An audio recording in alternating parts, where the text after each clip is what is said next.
right, well, I kind of first want to start with this little video I found a couple days ago. This is a good little video. So I just want to bless you with this. Christ is the seed of the woman. In Exodus, he is the Passover lamb. In Leviticus, he is our high priest. In Numbers, he is the pillar of cloud by day and the pillar of fire by night. In Deuteronomy, he is the prophet like unto Moses. In Joshua, he is the captain of our salvation. In Judges, he is our judge and lawgiver. In Ruth, he is our kinsman redeemer. In 1st and 2nd Samuel, he is our trusted prophet. In Kings and Chronicles, he is our reigning king. In Ezra, he is the rebuilder of the broken down walls of human life. In Esther, he is our Mordecai. In Job, he is our ever-living redeemer. In Psalms, he is our shepherd. In Proverbs and Ecclesiastes, he is our wisdom. In Song of Solomon, he is our loving bridegroom. In Isaiah, he is the Prince of Peace. Jeremiah, he is our brightest friend. In Lamentations, he is our weeping prophet. In Ezekiel, he is the wonderful four-faced man. In Daniel, he is the fourth man in life's fiery furnace. In Hosea, he is the faithful husband forever married to the backslider. In Joel, he's the baptizer with the Holy Ghost and fire. In Amos, he's our birth bearer. In Obadiah, he's the mighty to save. In Jonah, he's our great foreign missionary. In Micah, he's the messenger of beautiful feet. In Nahum, he's the avenger of God's elect. In Habakkuk, he's God's evangelist crying, revive thy works in the midst of the year. In Zephaniah, he's our Savior. In Haggai, he's the restorer of God's lost heritage. In Zechariah, he's the fountain opened up in the house of David for sin and uncleanness. And in Malachi, he's the Son of Righteousness, rising with healing in his wings. In Matthew, he's the King of the Jews. In Mark, he's the servant. In Luke, he's the Son of Man, feeling what you feel. In John, he's the Son of God. In Acts, he's the Savior of the world. In Romans, he is the righteousness of God. In 1 Corinthians, he is the rock of all Israel. In 2 Corinthians, he is the triumphant one, giving victory. In Galatians, he is your liberty. He set you free. In Ephesians, he is the head of the church. In Philippians, he is your joy. In Colossians, he is your completeness. In 1st and 2nd Thessalonians, he is your hope. In 1 Timothy, he is your faith. In 2 Timothy, he is your stability. In Philemon, he is your benefactor. In Titus, he is truth. In Hebrews, he is your perfection. In James, he is the power behind your faith. In 1 Peter, he is your example. In 2 Peter, he is your purity. In 1 John, he is your light. In 2 John, he is your pattern. In 3 John, he is your motivation. In Jude, he is the foundation of your faith. In Revelation, he is your coming king. He is the first and the last, the beginning and the end. He is the keeper of creation, the creator of all. He's the architect of the universe and the manager of all time. He always was, he always is, he always will be. Unmoved, unchanged, undefeated, and never undone. He was bruised and brought healing. He was pierced and eased pain. He was persecuted and brought freedom. He was dead and brought life. He is risen and brings power. He reigns and brings peace. The world can't understand him. Artists can't defeat him. Schools can't explain him, and the leaders can't ignore him. Herod couldn't kill him. Pharisees couldn't confuse him. People couldn't hold him. Nero couldn't crush him. Hitler couldn't silence him. No one can't replace him. And Oprah can't explain him away. He is life, love, longevity, and more. He is goodness, kindness, gentleness, and God. He is holy, righteous, mighty, powerful, pure. His ways are right. His word is eternal. His will is unchanging, and his mind is on me. He is my Redeemer. He is my Savior. He is my God. He is my peace. He is my joy. He is my comfort. He is my Lord, and he rules my life.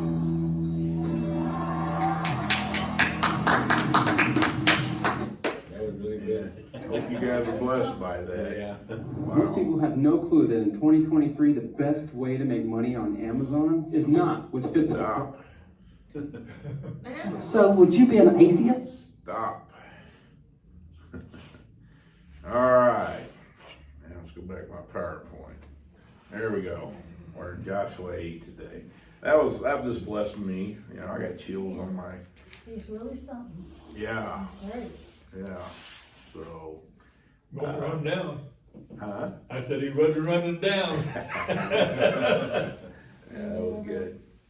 Everything in the Bible. What, Yeah. What, is it on YouTube? Yeah, it's a YouTube. What is it? What's it called? It's Child Finds Jesus in All the Books of the Bible. I knew them all. Yeah.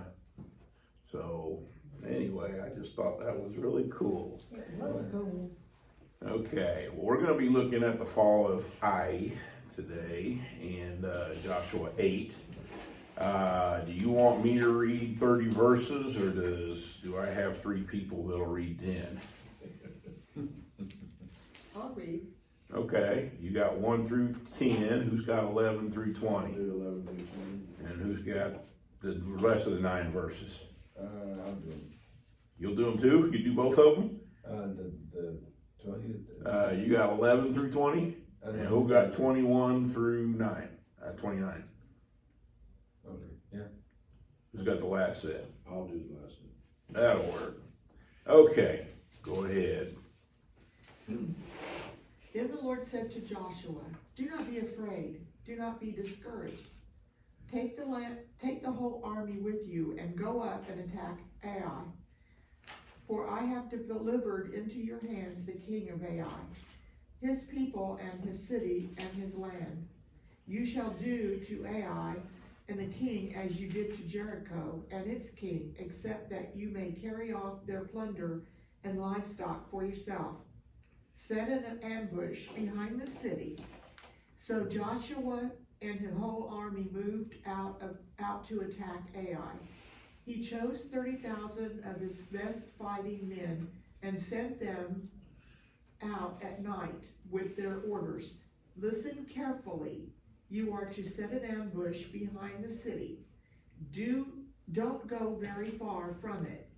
All of you be on alert. I and all of those with me will advance on the city, and when the men come out against us, as they did before, you will flee from them. We will flee from them. They will pursue us until we have lured them away from the city, for they will say, 'They are running away from us as they did before.' So when we flee from them, you are to rise up from the ambush and take the city. The Lord your God will give it to you in your hand. When you have taken the city, set it on fire. Do what the Lord has commanded. See to it you have my orders." Then Joshua sent them off, and they went to the place of ambush and lay in wait until between Bethel and Ai, to the west of Ai. But Joshua spent that night with the people. Early the next morning, Joshua mustered his army, and that he and the leaders of Israel marched before them to Ai. Then all the troops that were with him, all the troops who were with him marched up and approached the city. They arrived in front of camp of the north and arrived in front of Ai and camped to the north of it, with the valley between them and the city. Now Joshua had taken 5,000 men and set up an ambush between Bethel and Ai, to the west of the city. So the forces were stationed with the main camp,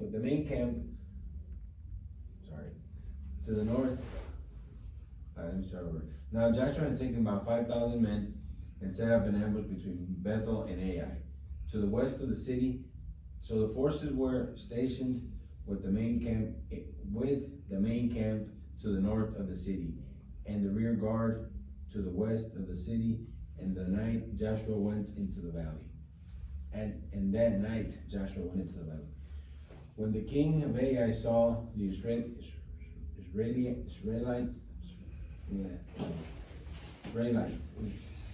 anyway, he hurried out in the morning with the men of the city, engaged them in battle at an appointed place overlooking the Araba, but he did not know that the ambush had been set up against him in the city. Joshua and all Israel let themselves be beaten back before them, and they fled towards wilderness Then all the men of Ai were summoned to pursue them, and they followed Joshua and were drawn away from the city. Not a man was left in Ai or Bethel who did not go out after Israel, leaving the city wide open while they pursued Israel. Then the Lord said to Joshua, hold out your battle lance towards Ai, for into your hands I will deliver the city. So Joshua held out his battle lance towards Ai, and as soon as he did, the men in ambush rose quickly from the position. They rushed forward, entered the city, and captured it, and immediately set it on fire. Then the men of Ai looked behind them, they saw, and behold, the smoke of the city ascended to heaven. So they had no power to flee this way or that way, and the people who had fled into the wilderness turned back on the pursuers. Now when Joshua and all Israel saw that the ambush had taken the city, and that the smoke of the city ascended, they turned back and struck down the men of Ai. When the others came out of the city against them, so they were caught in the midst of Israel, some on this side and some on that side. Struck them down, so that they left none of them remaining or escaped. But the king of Ai they took alive and brought him to Joshua. And it came to pass when Israel had made an end of slaying all the inhabitants of Ai in the field and in the wilderness where they pursued them, when they had all fallen by the edge of the sword until they were consumed, that all the Israelites turned to Ai and struck it with the edge of the sword. So it was that who fell that day, both men and women, were 12,000, all the people of Ai. For Joshua did not draw back his hand, for which he had stretched out the spear until he had utterly destroyed all the inhabitants of Ai. Only the livestock and the spoil of that city Israel took as booty for themselves, according to the word of the Lord which he had commanded Joshua. So Joshua burned Ai and made it a heap forever and a desolation to this day. And the king of Ai he hanged on a tree until evening. As soon as the sun was down, Joshua commanded that they should take his corpse down from the tree and cast it at the entrance of the gate of the city, and raise over it a great heap of stones that remains to this day. Who does the last verse sound like? Pardon? Who does the last verse sound like that's pointing to? Same as they did in the last chapter of the other guy. That city they conquered. They They disobeyed took the king out and hung him. Yeah. Who's that sound like? Jesus. Yeah. How does Jesus fit into all of this? They took him out, stripped him of his clothes, and hung him on the tree. Yeah. Until what? Until he died. Too dark. Till evening. Yep. And they took him off and cast him at put a heap of stones over him. Okay, so let's go back and let's dissect all this and find out what's really going on here. That's a little strange little verses in here. So, all right, verse 1. Let's see what we can see in verse 1. And the Lord said to Joshua, do not fear, do not be dismayed. Take all the fighting men with you and arise and go to Ai. See, I've given it into your hand, the king of Ai and his people and his city and his land. You guys seeing this? Joshua prayed to God, obviously, before he went, so that God delivered the city to him. As before they had it, so they did it. Yeah. Yeah, Okay. the first time they just said, well, we're many and they're not so many, so let's just easy job. Just get them. Yeah. And who said, okay, go try. And guess who didn't go? Right, Joshua. Joshua didn't go on the first one. He said, all right, just take your 3,000 men and go and see if you can do it, basically. And they couldn't do it because they were infected, wasn't it, with sin. And this is pointing to something. I kind of don't want to ruin it here, but if I tell you I run it early, if I don't tell you, then it's gonna be harder to see, so I don't know what I wanna do. Anyway, all right, so Joshua didn't go on the first battle, and they didn't ask God for advice. They tried to do it on their own, by their own merits, and they couldn't do it. So then they go back, and God tells Joshua, I've given it into your hand, just go and do it. Here's how you do it. Okay, Joshua points to, is always a reflection of Jesus. All right, keep that in mind. And what this is pointing to, that the Israelites didn't have Yeshua, the first time they tried to take this city. And Ai means the ruins. Every time it's used in scripture, it's Ai, it's the ruins. So it's the ruins. All right. Verse 2. And you shall do to Ai and its king as you did to Jericho and its king, only its spoil and its livestock you shall take as plunder for yourselves. Lay an ambush against the city behind it. And I think that means against it. I didn't look up that word. I need to go back and verify that. But so guess what is different than this one in Jericho? They just took Jericho, and what did God tell them they couldn't keep? Nothing. Here he says, okay, now you can keep the spoil and the livestock for yourselves. Okay? So they lie in wait behind it or against it. And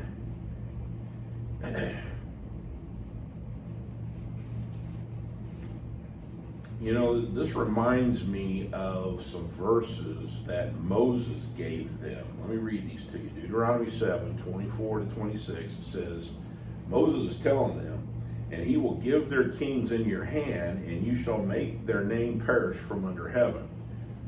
No one shall be able to stand against you until you have destroyed them. The carved images of their gods you shall burn with fire. You shall not covet the silver or gold that is on them, or take it for yourselves, lest you be ensnared by it, for it is an abomination to the Lord. You shall not bring an abominable thing into your house and become devoted to destruction like it. You shall utterly detest and abhor it, for it is devoted to destruction. He's using those words here. Ruins, destruction, cherem, anathema. It's cursed. Okay, and Moses is telling them, look, don't take the idols of gold and silver. Okay, or you're going to be accursed.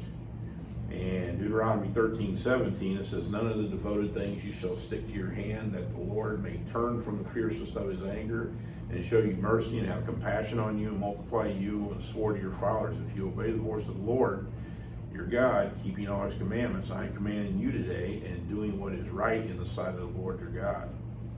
So he reiterates this, 6 chapters later. Okay. Verse 3 and 4. So Joshua and all the fighting men rose to go up to Ai. And Joshua chose 30,000 mighty men of valor and sent them out by night. And he commanded them, behold, you shall lie in ambush against the city, behind it. Do not go very far from the city, but all of you shall remain ready.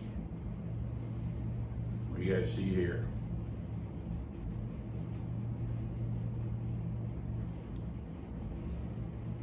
Well, they're going in by night, so they're going up under cover so that the other people can't see what they're doing. Okay.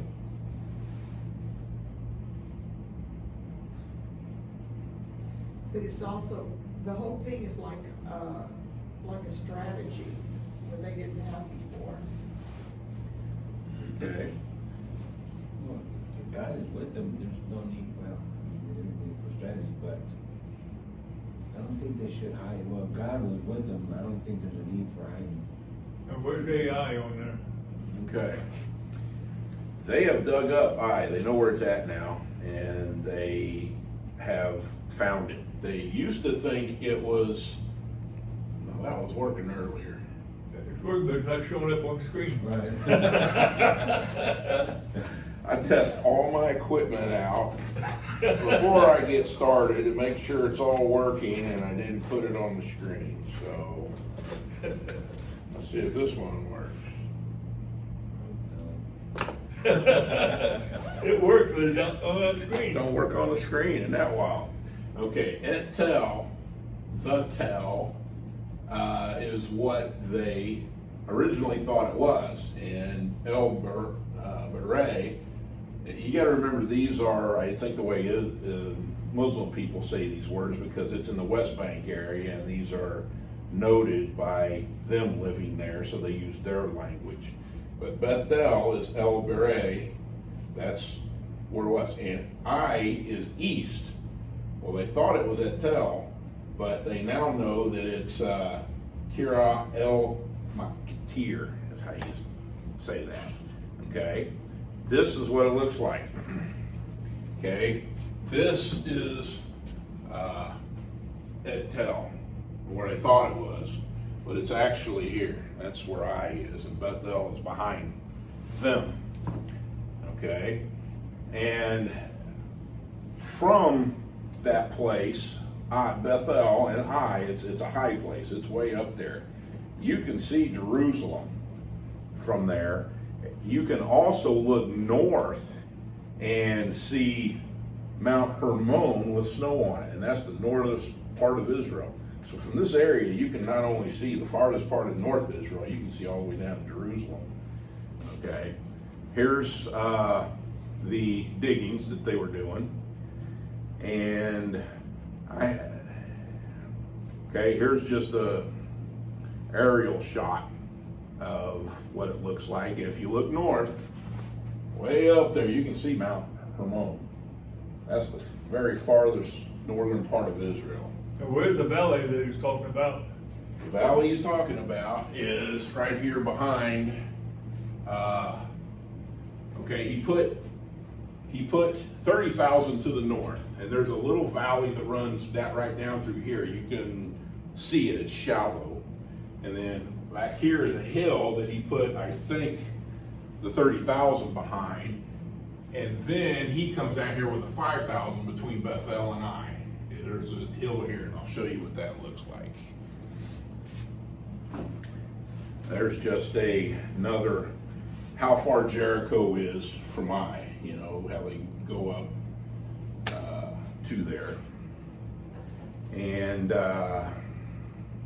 So if you this is a picture looking at that valley. You see that black arrow there? That's the steep, deep valley that the 5,000 Joshua hid in between Ai, which is that arrow, and Bethel, which is that arrow. Okay? So it's pretty much open in daylight. You can see either direction if you was at AL. And then when the battle took place, they was all hiding behind the mountain and came in at them. Yeah. There were two groups, two sets of people. Okay. So, but they have dug it up. They have found pottery. They have found all kinds of stuff. They have found, at the gates, they have found great big stones like that big with a big hole in the middle of them. And these were the posts where they put the posts of the gate so that, it would swing. And they found 3 of those. So they know where the post of the gate is. And they've actually dug it up. There was supposed to be a big heap of mounds there, according to Scripture. Well, the people in the local area take the rocks and they build their houses and stuff with it, so there's no more mound there anymore. This is in my way. I'm going to move it. Yeah, and but they know where it's at. They've dug it up, and they didn't find the king of Ai that's there yet. I don't know whether he's still there or whether that's a picture of something, because that's what it is picturing. So we'll talk about that as we get to it. But anyway, that's the history. That's Ai. We know where it's at. It's east of Bethel, and Bethel means what? Beit, house, El, God, house of God. So these names are picturing are helping you see what they're picturing, okay? All right, so Joshua is going to go with them this time. They didn't go with them last time. They had the 3,000 and they ran. Now, Joshua's going with them. And 30 is the number of dedication, perfection, or divine order. Right moment. If you remember, the priests couldn't serve until they became 30. Jesus didn't serve in his ministry until he was about 30 years of age, and then John the Baptist didn't. So 30 is a period of when you begin ministry, or the right moment. Okay. And 1,000 is an ending or a conclusion, a period that begins another, stops another, begins another. 1,000 years, a millennium, you know what all that is. It's a millennial day. So, you know, Jesus will return for 1,000 years, a millennium. And the Bible says that God owns the cattle on 1,000 hills, He owns all of them. So that's what I think these are picturing here. Anything else you guys see there in those verses before we move on to the next ones? Okay. 5, 6, 7, and 8. And I and all the people who are with me will approach the city, and when they come out against us, just as before, we'll flee before them. And they will come out after us until we have drawn them away from the city, for they will say, they are fleeing from us just as before. So we'll flee before them. Then you shall arise up from the ambush and seize the city, for the Lord your God will give it into your hand. And as soon as you have taken the city, you shall set it on fire. You should do according to the word of the Lord. See, I have commanded you. Okay, so who's going to give it? God will give it. And they're going to plunder this city. They're going to set it on fire. And if you notice, this city only encompasses about 2.5 acres. Okay, that's really just about around here, about 4 of our houses and their yards. That's how big I said. That's not very big. Well, how many men could be in that city? Yeah, that's what I'm wondering. You know, it says that they killed 12,000, but that's also including Bethel. We'll see here. Yeah, but I mean, still, Yeah. this ground church that's on is 17 acres. Wow. Okay, that's a good comparison. So if you compare 2 acres, that's twice as big as my lot over Parkville. Yeah. And, So would that be about as big as the actual building? Probably. 2 acres? So think about the city being this building. The building and like the front parking. Okay. Acres of 210 feet by 210 feet Okay. square. Okay. All right. So imagine the city about a little bit bigger than the size of this building. Think about how quickly 30,000 men can take that city. oh, if you stumbled over everybody. Yeah, it would just be like opening the door and a flood of water comes in. It'd be done in just a matter of minutes. Okay, and then they throw a match in it, set it on fire. Now, I'm sure they probably didn't burn the whole thing because they're supposed to plunder it. Now, did they, you know, come back after they went to war and plunder the rest of it, and they just set this one area on fire so that they could see that the smoke was rising? That's what I kind of think might have happened. But this would have happened quickly. This would not have been an all-day deal. No. 30,000 men taking over women and children. I don't know if you'd get 30,000 men to stand on 2 acres. Yeah. I mean, that's why I'm saying it was done. Okay. So verse 9, so Joshua set them out, and when they went from the place of ambush and lay between Bethel and Ai to the west of Ai, but Joshua spent that night among the people. So here's where they were at, right here. 5,000 men were down here in this deep valley, and between Bethel and Ai. And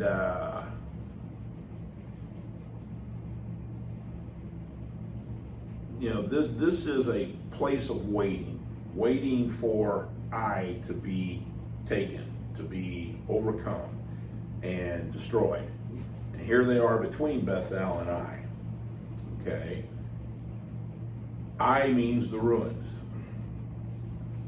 And I think this is kind of a picture between the house of God, heaven, and Ai, the place of ruins, earth, heaven and earth. That's what I'm kind of thinking this might be picturing here. Okay, Joshua arose early in the morning and mustered the people and went up, he and the elders of Israel, before the people of Ai. What do you guys see here?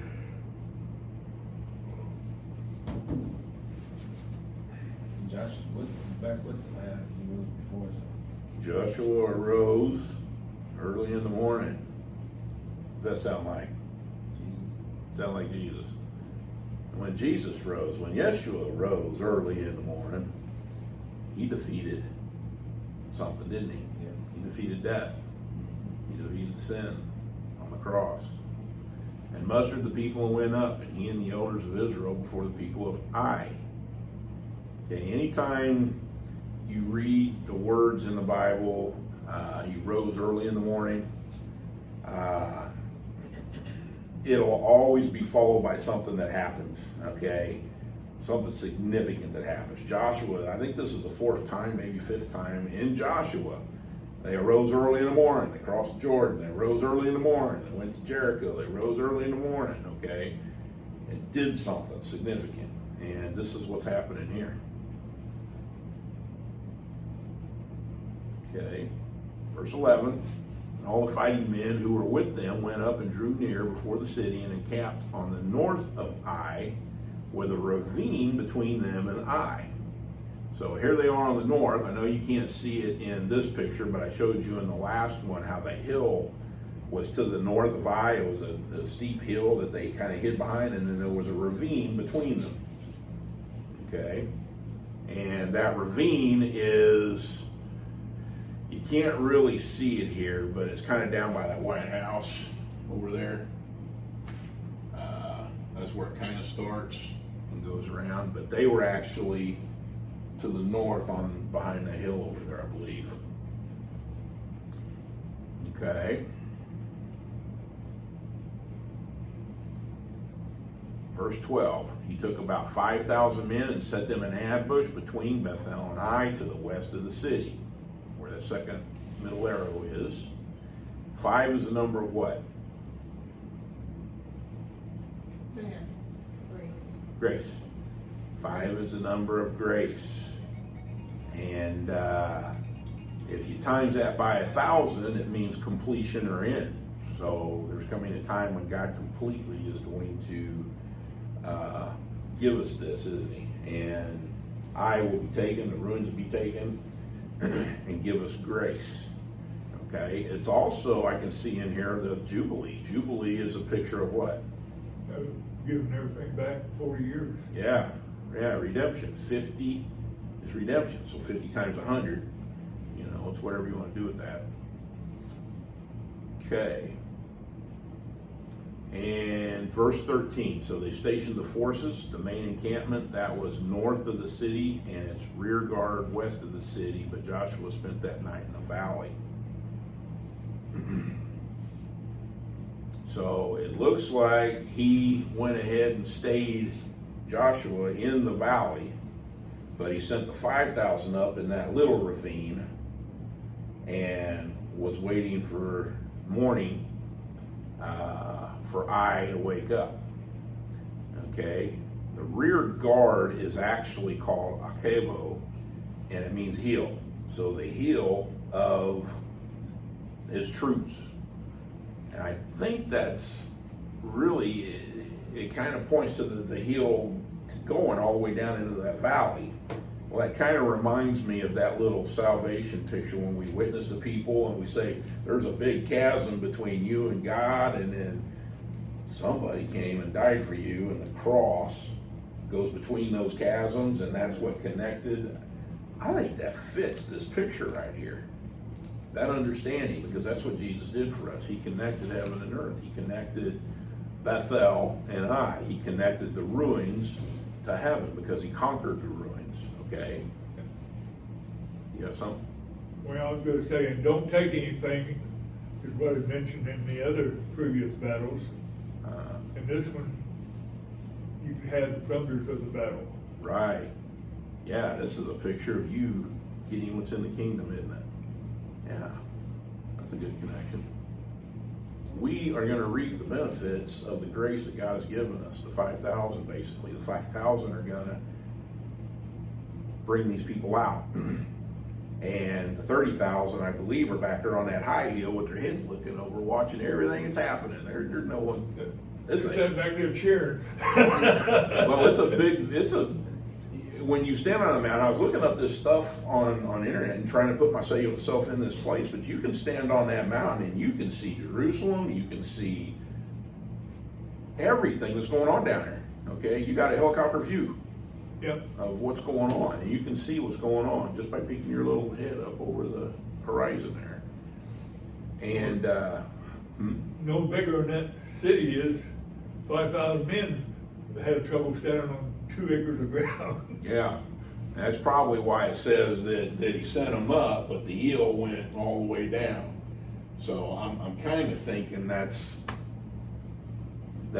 what happened. Okay, but Joshua that night went into the valley. Okay, and that valley, when they use the words, it's a deep valley. Well, Jesus was put into a deep grave, basically, in the earth, right? So anyway, 14. And as soon as the king of Ai saw this, he and all the people and all the men of the city hurried and went out early to the appointed place, toward the Arabah to meet Israel in battle, but he did not know that there was an ambush against him behind the city. You guys see anything here?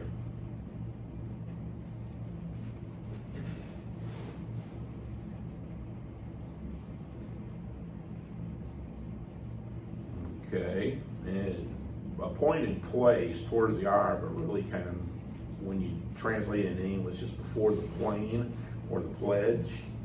And this reminds me of the word moed, appointed time. That's what moed is.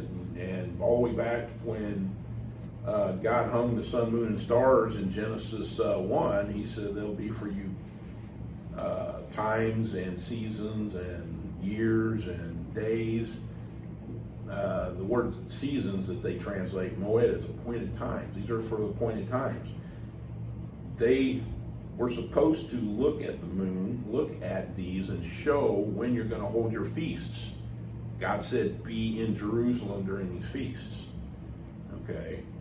I believe things were changed, but I believe originally that was what it was supposed to be. Okay. So the king of Ai saw 5,000 down there when he woke up in the morning. He's like, all right, we're going to do this again. We're going to chase you all the way back.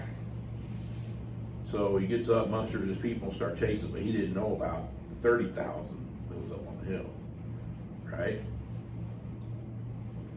It just kind of blows my mind that on a 2-acre city, there'd be that many men that'd be fighting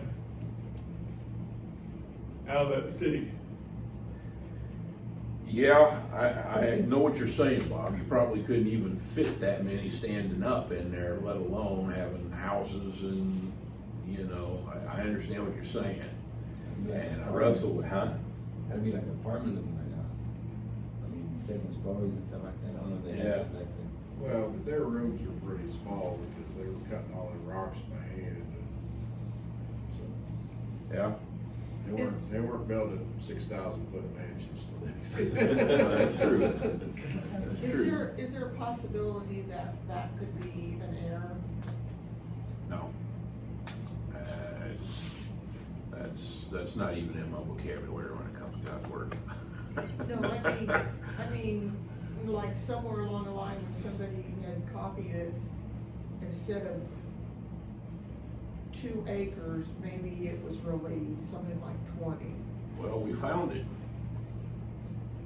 And it's about 2.5 acres.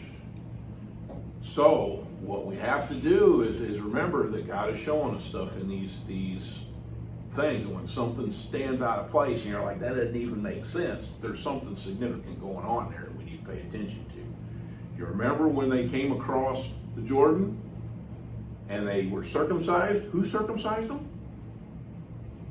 Joshua circumcised them. How did he do that many people? I did the math on it, and I told you that it'd probably take over a year to do if he did one every, was it second or minute? 60 seconds. Every minute, every 60 seconds, if he did one, it would take him over a year without sleeping, eating, taking a rest, or doing anything. So Yeah. how did Joshua do that? Yeah. That's what the scripture says, that it isn't. It's pointing to the spiritual thing that Jesus, Yeshua, did when we are circumcised of spirit in our heart.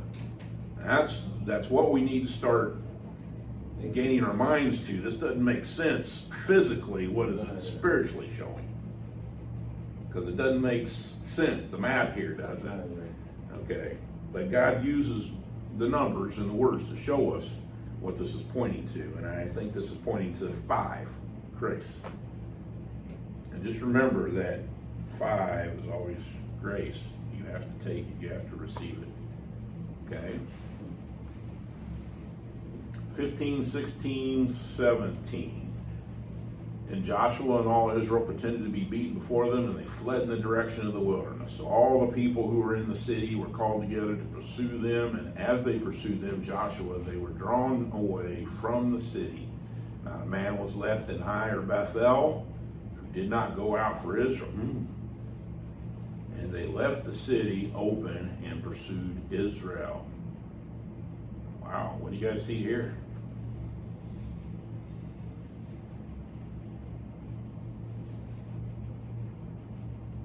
Joshua and all of Israel pretended to be beaten.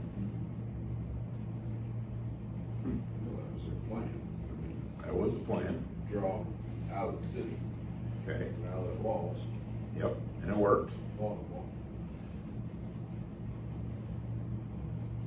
Joshua is a picture of.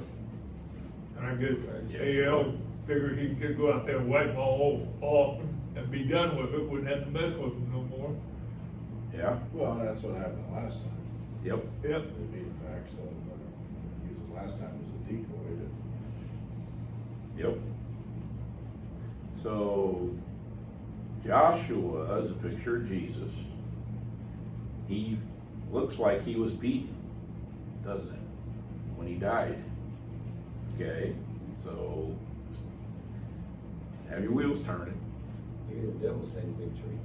Huh? And even the devil sang victory. Yeah. But Jesus died. Yeah. The king of Ai, the ruins. The devil. Yeah. The devil did what? He tricked Adam and Eve and brought sin and death in the world. Look what's going to get conquered. We know Yeshua, when he died, we thought he was dead, or he looked like he was defeated, but he rose in the morning. Yeah, you see how all these things are actually pointing to Christ.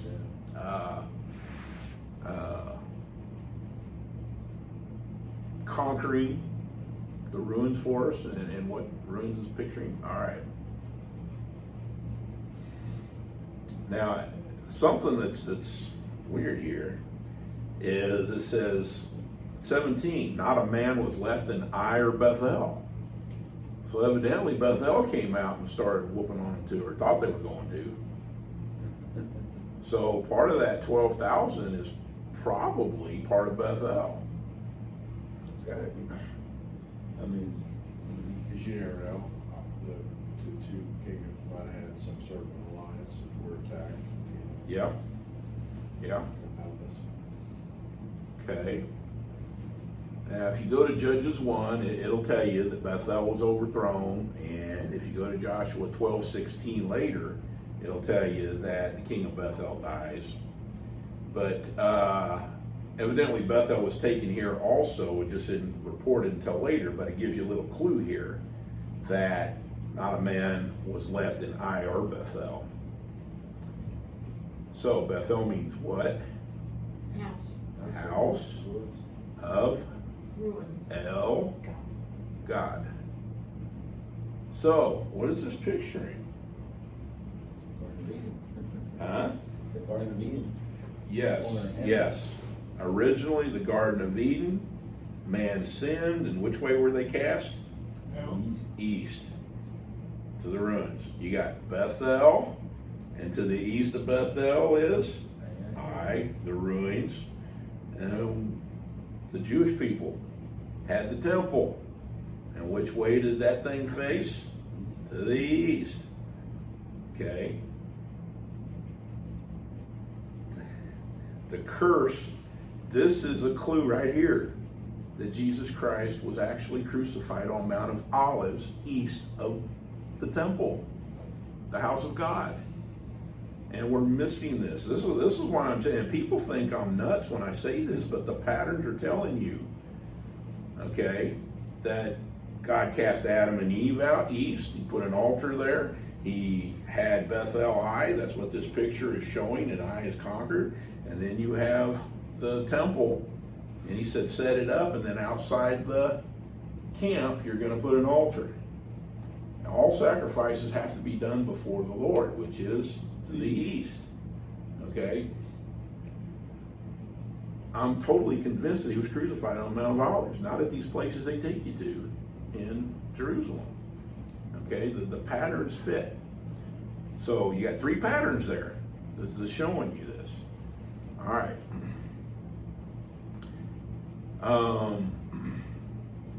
And guess where Joshua was at? Down in the valley, deep, you know, in the earth, basically. All right. And when Moses crossed over the Red Sea, wasn't that from west to east too? Actually, it is. Yeah, that's a good point, because that is a spiritual picture of what God is doing for us in the physical. You know, it's not about physical sin; it's about the spiritual that He's dealing with. And that's actually a good point, because when you go through the waters of the Red Sea, it's a picture of going through baptism. You're being born again and come out the other end. You're alive. Your adversaries are not. Good point. Yeah, good tie. Thank you. All right.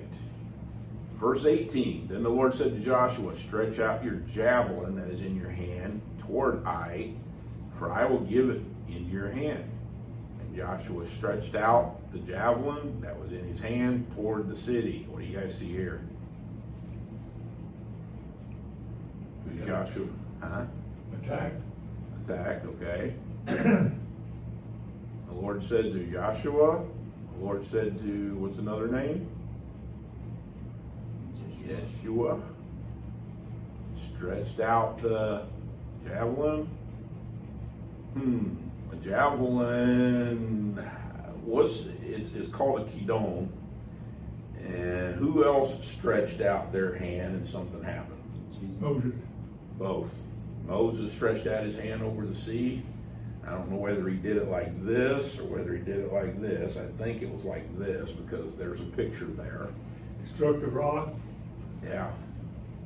Yep. So it says here that Joshua stretched out the javelin. Now the javelin has what on the end of it? A tip, a spear, a point, and javelin can also mean dart. So when you throw a dart, you are trying to hit something, aren't you? When you're throwing a javelin, you're trying to hit something. You're trying to hit the mark. What is sin? Missing the mark. Jesus Christ didn't sin. He hit the mark. And he hit Ai. That's what this is picturing. He hit Ai. So what does Ai picture? It means the ruins. So what is Ai picturing? That we couldn't conquer, but he did. Sin. Sin. How do you know what sin is?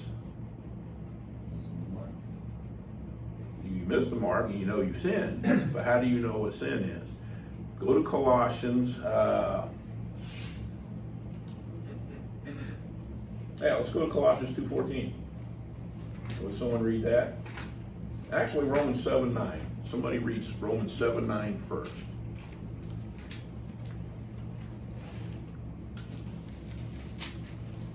I got 79. Okay, I was alive once without the law, but when the commandment came, sin revived and I died. okay. So, Paul did not know what sin was until the law. Adam and Eve didn't know what sin was until the law, basically.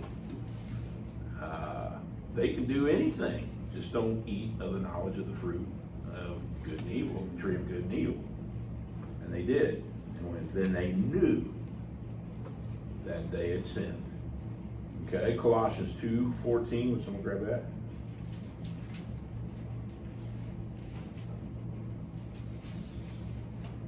I've got it.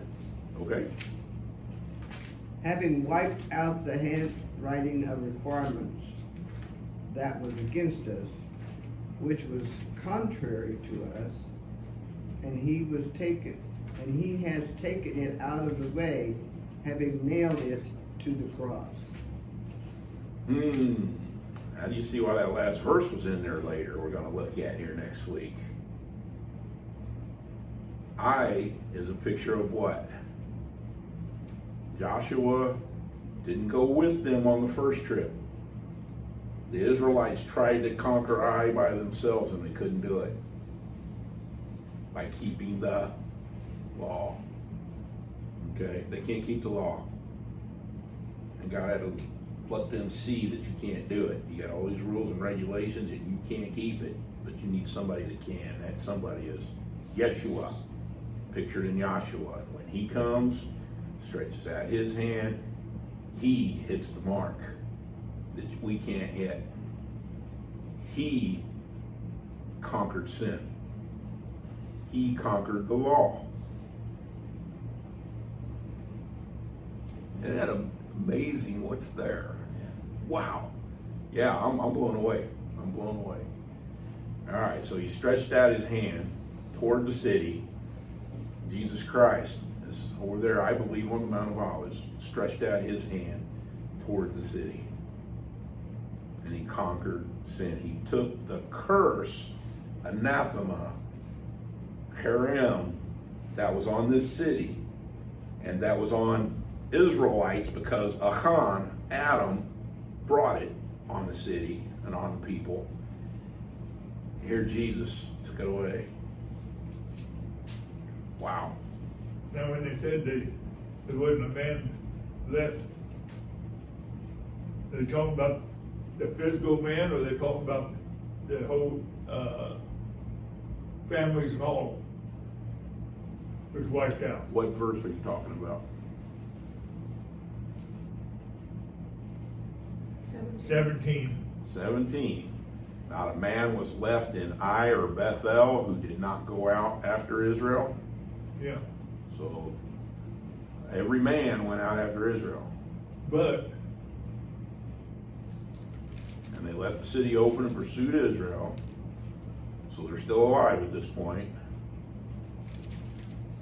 Right?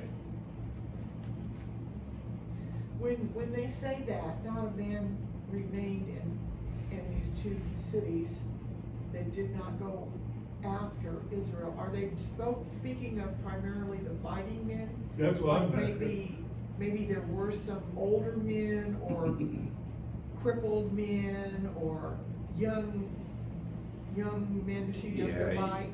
You Women and can't. children. Yeah, you can't put every scenario in one verse. You're just not going to be able to do that. If you've got a crippled guy, yeah, he's not going out to battle. If you got kids that are under the fighting age, in Israel, it was 20 years of age.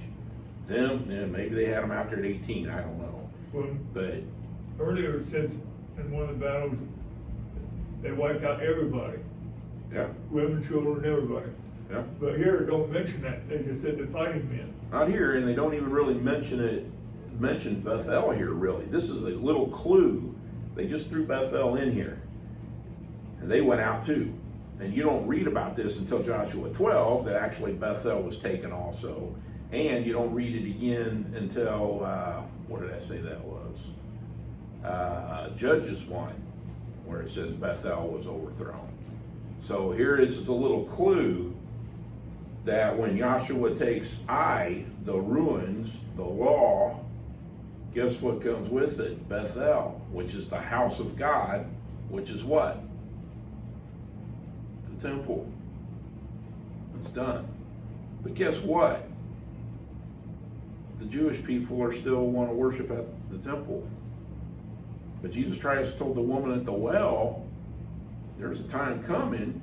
And she said, we worship up here on this mountain, you Jews worship in Jerusalem. And he says, there's a time coming when you're either going to worship up here, and we're going to see this in the following chapters of this chapter later, because this is right here at this place.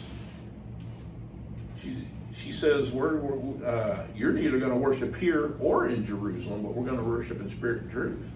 Well, we know that's going to happen when Messiah comes. He says, I am he, and if you knew what I'd give you living water if you'd ask me, you know. This is what this is pointing to. That when Jesus Christ dies on the cross, when he stretches out his hand and he hits his mark, that not only sin and death will be taken away and it'll be conquered, the ruins, but so will Bethel. And he's going to come and establish his kingdom here on earth during the millennium. That's why these little teeny clues are there, and these things that don't fit, you got to ask questions. Why does it say that like that? Okay, well, it's 10 o'clock, so probably ought to wrap this up and continue with this next.